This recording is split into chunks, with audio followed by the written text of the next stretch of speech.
સદગુરુ શ્રી અક્ષરાનંદ સ્વામીની વાતો, કથા ભાગ 48 અને વાર્તા આવી 241. એક સાધુનું મંડળ ફરવા ચાલ્યું. તેણે શ્રીજી મહારાજને દંડવત કરીને કહ્યું છે, મહારાજ અમે સી વાતો કરીએ. વાતો શું કરીએ મારે? હા, તે વખતે મહારાજ જમીન અક્ષરવડીમાં વિરાજમાન હતા ને એક હાથમાં રૂમાલ હતો. પછી તે રૂમાલ સંતને આપ્યો અને મહારાજ બોલ્યા છે, મહાપુરુષો આ રૂમાલ વાતો કરશે, જાઓ.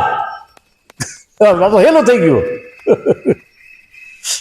પછી સંતે રૂમાલ લઈને સંકેલીને ડાબલીમાં રાખ્યો.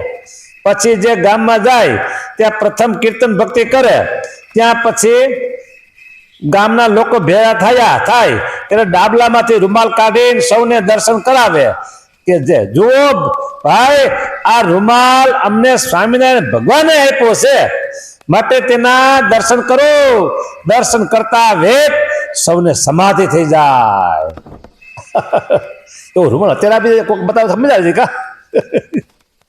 સમાધિ થઈ જાય અને સૌ અક્ષરધામમાં જાય અને સમાધિમાંથી જાગીને પછી સંતના ચરણમાં પડે અને કહે છે, તમે ભગવાનના સંત છો, માટે અમને વર્તમાન ધરાવી તમારા આશીષ, તમારા ભગત બનાવો.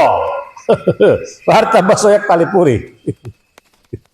લ્યો, સાધુ ખરા, ભગવાન ખરા. જાઓ, આ રૂમાલ લ્યો, વાત તમારે કઈ નથી કરવી કે. હા, બીજા સાધુનું મંડળ ફરવા ચાલ્યું. ત્યારે મહારાજને દંડવત કરી પગે લાગીને કહ્યું છે, મહારાજ અમે શી વાત કરીએ? ત્યારે મહારાજ કહે, મહાપુરુષો લ્યો આ હાર. તે હાર વાતો કરશે. પછી સાધુએ તે હાર લઈ એક ડાબલીમાં રાખ્યો ને ફરવા ગયા. જે ગામમાં જાય ત્યાં પ્રથમ કીર્તન ભક્તિ કરે એટલે ગામના સૌ લોક ભેળા થાય. પછી સંત ડાબલીમાંથી હાર કાઢી તેના સૌને દર્શન કરાવે છે. જો અમને સ્વામિનારાયણ ભગવાને આ હાર આપ્યો છે, તેના સૌ દર્શન કરો. પછી દર્શન માત્રમાં સૌને સમાધિ થઈ જાય અને અક્ષરધામમાં જાય અને જાગીને સંતને પગે લાગે, મહારાજ તમે ભગવાનના સાધુ ખરા, માટે અમને તમારા નિયમ ધર્મ જે હોય તે કહો અને અમને તમારા ભગત બનાવો. જો વાર્તા 242 પૂરી થઈ. વળી એક વખત બીજા સંતનું મંડળ ફરવા ચાલ્યું. તે મહારાજને દંડવત કરીને પગે લાગ્યા. એટલે આમ નિયમ એવો હોય કે સંતો જાય ફરવા એટલે મહારાજને આજ્ઞા મેળવે, દંડવત કરે, પગે લાગે. મહારાજ અમે આ બાજુ જાય છે કે પછી એમ. અને અત્યારે રીત કેવી મને ખબર નથી, પણ અમારા ગુરુ હતા ને એ વખતે ગુરુકુળથી કોઈ સંતો બહાર જાય એટલે બહાર જે જતા હોય એ સંતો મોટા સંતોને દંડવત કરે અને નાના સંતો હોય એને દંડવત કરતા. પછી જ્યારે પાછા 5 દી 15 દી અઠવાડિયું 10 દી મહિનો ફરીને પાછા આવે ત્યારે મોટા સંતો હોય એને આ આવ્યા બહારથી આવે એ સંતો દંડવત કરે અને નાના સંતો હોય એ જે બહારથી આવે એને દંડવત કરે. આવો નિયમ હતો. કે જે ફરવા જવાનું આટલું બધું સ્પીડમાં નહોતું. અત્યારે તો આજ જાય ને કાલે આવતા હોય, પરમથી જાય ને વળી પાછા 2 દી પછી આવતા હોય. એટલે અત્યારે રોજનું આવવાનું જવાનું થઈ ગયું એટલે દંડવત કરતા હોય ન કરતા હોય ખબર નથી. અત્યારે તો મહિનામાં 2 મહિના એવું માન થતું.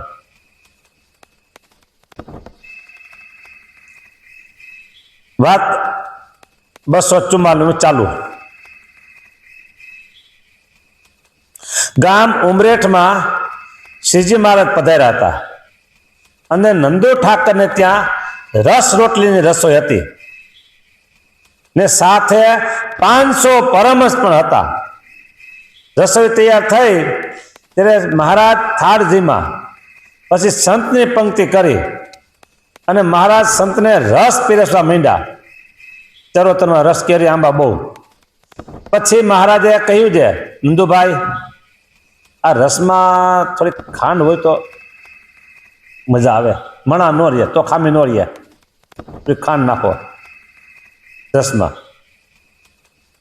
નંદુભાઈ કે મહારાજ ખાંડ આપવાનો અહીંયા ધારો નથી, અમારે રસમાં ખાંડ નાખવી એ અમારે અહીંયા ધારો નથી, ધારો નિયમ નથી. હા, મહારાજે 2-4 વખત ખાંડ આપવાનું કહ્યું અને તે બધો વખત નંદુભાઈએ એમ જ કહ્યું, મહારાજ અમારે ખાંડ રસમાં ખાંડ નાખવાનો ધારો નથી, મહારાજ નો આપે. અરે ધારો હોય કે ન હોય, મૂકો ધારા ધાર તડકે અહીં માગે છે પુરુષોત્તમ તો આપો ને, થોડીક 2 કિલો નહીં તો 1 કિલો આપો. રસ બહુ જાજો જોઈએ ને 2 કિલો. હા, પછી સંત જમી રહ્યા તે કે નંદુભાઈ જમવા બેઠા અને જ્યાં રસ જમ્યા ત્યાં તો પોતાને બહુ જ ખાટો રસ લાગ્યો, મોઢે અડે નહીં, માથે વાળ ખીટો થઈ ગયા હો. હા, ચોટલી ઊભી થઈ ગઈ.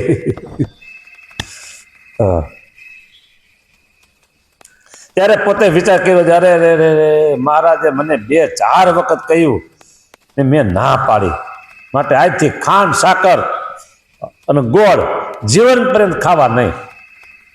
કારણ કે પેલા મહારાજ જમ્યા હતા એટલે મહારાજને ખબર પડી ગઈ રસ કેવો છે, પણ મહારાજ બોલ્યા નહીં. ભગવાન માગે તો કઈ સ્વાદ કર્યો ન કહેવાય, પણ ભગવાન તોય માગ્યું નહીં હો. હા, બોલો. અને વડતાલની બાજુમાં કાલ મેં કીધું નાવલી ગામનું, બરાબર, એ નાવલી ગામમાં રઘુવીરજી મહારાજ બધે પધાર્યા અને દૂધપાકની રસોઈ હો. હા, અને પેલું વડાગડું મીઠું અને હાકરના ગાંગડા 2 હરખા કહેવાય. દૂધપાકમાં વડાગડું મીઠું નાખી દીધું અને રઘુવીરજી મહારાજ પેલા જમવા બેહ્યા, એને જમવા બેસાડ્યા હો. આગ્રહ કરી કરી પાછું પીરસો દૂધપાક. ના આમ ના તો પાડો ને તેવો જ હોય કે ના ના ના ના ના ના ના, ભલે ના પાડે, આપો આપો સંતો આપો. દરવાજા પાસે ઉભા રહ્યા હરિભગત પીરસો. એ તો ભગવાનને હંભાને દૂધપાક પી ગયા, બીજાનું કામ નહીં. હા, પછી રઘુવીરજી મહારાજ જમી રહ્યા, પછી કે આ દૂધપાક સંતોને પીરસતા નહીં કેમ મહારાજ? પછી જો ને શું છે, આમ ચાખો તો ખરા ને. અરે અરે અરે મહારાજ તમે આવો દૂધપાક જમી ગયા કે? પાછા આગ્રહ કરી કરીને પીરસો કે? બોલો. હા, એટલે મોટા હોય બોલે નહીં, વાત એવી છે.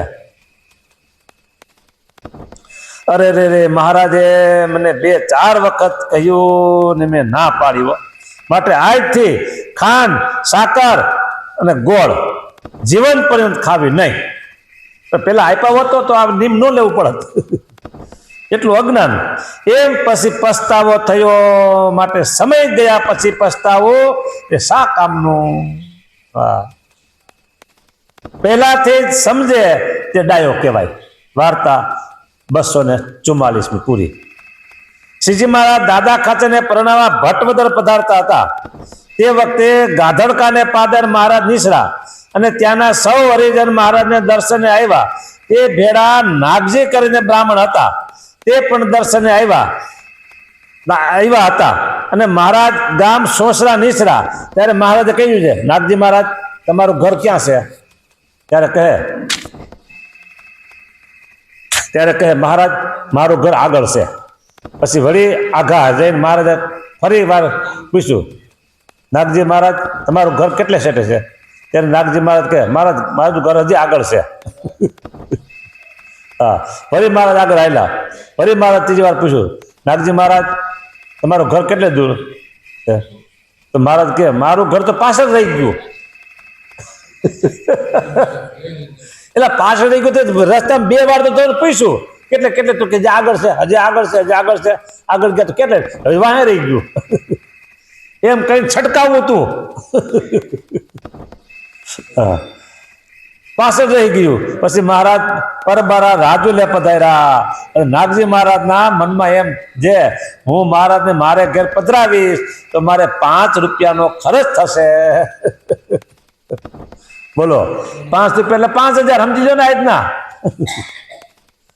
હા, તેમ જાણીને મહારાજને પધરાવ્યા નહીં હો. પછી તેને જ્યારે દેહ મેલ્યો ત્યારે શ્રીજી મહારાજ તેને તેડવા પધાર્યા અને મહારાજે કહ્યું નાગજી મહારાજ તૈયાર થા. નાગજી કહે મહારાજ દીકરાને પરણાવવા છે અને વેવાય બહુ વર્ષ મોહમો છે, માટે હમણાં મેલી જાવ તો ઠીક. લ્યો જોજી. પછી શ્રીજી મહારાજ પાછા ગયા ને 100 વર્ષના ટીપણામાં કુંડલિયા કર્યા છે, પણ વાસના ટળી નહીં. લ્યો આવું છે. પછી શું થયું ભગવાન જાણે, એ જાણે. હવે વાર્તા 245 પૂરી. શ્રીજી મહારાજ દાદા ખાચરને પરણાવીને પાછા વળ્યા. તે વખતે ગામ બાર પટોળીના કાળુ ભગતે મહારાજને કહ્યું છે, મહારાજ મારે જાન રોકવી છે, અને જાન રોકવાને માટે તે કાળુ ભગતે ઘી, ખાંડ, ગોળ વગેરે તમામ સીધું તૈયાર કરી રાખ્યું હતું. પછી મહારાજે જાણ્યું છે કાળુ ભગત સાથે હશે તો આપણને જવા નહીં દે. પછી મહારાજે કાળુ ભગતને કહ્યું છે, તમે અહીં રહીને બધો સરસામાન ઠેકાણે પડાવો. પટવદરમાં તમે રોકાવ, નાગપાલ વરુણ એના બધું જાન આવી બધી હોય એ બધું ઠેકાણે પડાવો. પછી મહારાજે કાળુ ભગતને ભટબદર રાખ્યો અને પોતે જાન લઈને બાર પટોળી આવ્યા. તે વખતે આખું ગામ મહારાજના દર્શને બહાર આવ્યું, અને કાળુ ભગતનો ભાઈ લુંભો કરીને હતો. તેને મહારાજને કહ્યું છે, ભગતે કહ્યું છે જે જાન રોકવી છે.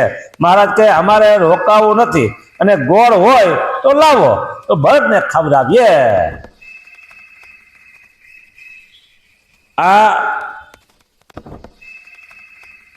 કાળુ ભગત એ ત્યાં રોકાના, અને લુંભાને કીધું કે જાન આવે એટલે રોકજો, બધું સરસામાન તો તૈયાર કર્યું છે, મારે કે રોકાવું નથી, અમારે ઉતાવળ છે.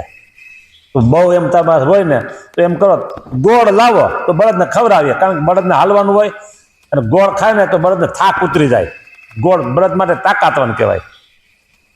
બરાબર, મારે તો ગોળ માગ્યો.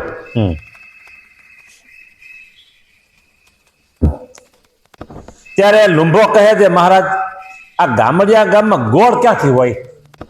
અરે ગામડામાં જ ગોળ હોય, શેરડીના વાળ ફેરવા હોય થી. તો કે ગામડિયા ગામમાં ગોળ ક્યાંથી હોય? કે ક્યાંથી હોય? શું ઘરમાં હોય? પછી મહારાજ કહે, જય સચ્ચિદાનંદ. જો તો થયું, જય સચ્ચિદાનંદ કહી. એમ કહી મહારાજ બોલ્યા છે, આ જમપુરીનો માર્ગ છે કે બીજો માર્ગ છે? ત્યારે સૌ લોક બોલ્યા છે, મહારાજ હિંડોરડા ગામનો માર્ગ છે. હિંડોરડા ગામનો માર્ગ સારો છે, અહીંયાથી હાલો. પછી મહારાજ તે માર્ગે ચાલ્યા અને સૌ લોકો પાછા વળ્યા. એટલામાં કાળુ ભગત ઘોડીએ સવાર થઈ એકદમ આવ્યા અને સૌને પૂછ્યું છે, મહારાજ ક્યાં? લુંબો કે મહારાજ તો રહ્યા નહીં. પછી મહારાજે ગોળ માગ્યો તે મેં ના પાડી. બહુ સારું કામ કર્યું યાર. હા, ના પાડી. કાળુ ભગત કહે, મયુર મૂરખ, આખી જાન રોકવી હતી અને ગોળની ના પાડી છે.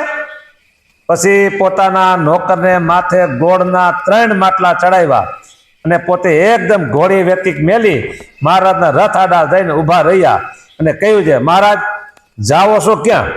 મારે જાન રોકવી છે. ભગતને મહારાજે કહ્યું છે, જાન મહેમાન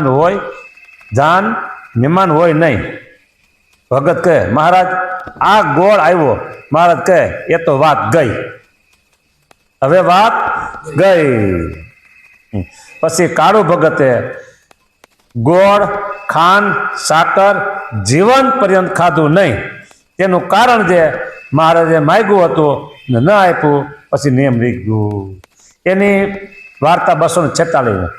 એની પેઢી દર પેઢી મને એમ ખબર છે કે હજી ગોળ ખાતા નથી. આ ભૂલ એક દંડ બધાને ભોગવવાનો થયો. હવે તમે સમજો કે ઘરમાં ગોળ, સાકર, ખાંડ ન વપરાય ત્યારે કેટલું અધૂરું રહે. કે અમારા દાદા, અમારા આતા એ આયર હતા, સમજ્યા? આતા એને નિયમ રાખ્યું એટલે હવે અમે ન ખાઈ કે એના છોકરાઓ કે એના છોકરા થયા કે અમારા દાદાએ આ નિયમ રાખ્યું છે, અમારો એક લુંબો થઈ ગયો એને મારે ન આપ્યું છે, હવે અમે નિયમ રાખી શકીએ. અત્યારે હવે મને એમ છે લગભગ કોઈક સંતોએ છૂટી મુકાવી છે, હવે પાકી ખબર નથી મને, હું પૂછી લઈશ.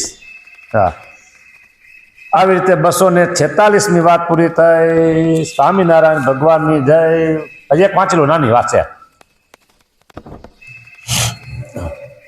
મહારાજ ત્યાંથી ચાલતા ગામ હિંડોરડે પધાર્યા ને તે જ ગામમાં આત્માનંદ સ્વામીનો ચેલો લુંભો કરીને આયર હતો અને તે અવસ્થાને બહુ જ વૃદ્ધ થયો હતો ને મહારાજ જ્યારે ગામને પાદર પધાર્યા ત્યારે આખું ગામ દર્શને આવ્યું ત્યારે કોઈકે કહ્યું છે મહારાજ આ ગામમાં આત્માનંદ સ્વામીનો એક ચેલો છે. મહારાજ કહે તેને અહીંયા બોલાવો. પછી તેને ડોળીમાં બેસાડી મહારાજ પાસે લાવ્યા. તે ભગત મહારાજને પગે લાગ્યા ત્યારે મહારાજે કહ્યું છે ભગત તમારું નામ શું?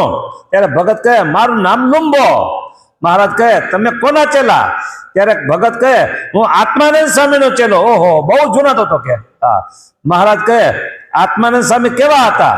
ત્યારે ભગત કહે તું જેવા હતા. કારણ કે આ તો મોટી ઉંમર હતા, મહારાજ નાની ઉંમર. એટલે મહારાજ કહે તું જેવા હતા. મહારાજ કહે તે કોનું ભજન કરાવતા? ત્યારે ભગત કહે તારું ભજન કરાવતા. મહારાજ કહે આત્માનંદ સ્વામી કેમ બોલતા? ત્યારે ભગત કહે તારી પેઠે બોલતા. પછી મહારાજે રાજી થઈ તેને વસ્ત્ર આપ્યા ને ખોબો ભરીને રૂપિયા આપ્યા. એટલે રમૂજ વાતો બધી કરી. વાર્તા 247મી પૂરી થઈ. સ્વામિનારાયણ ભગવાનની જય. શ્રીપતિમ શ્રીધર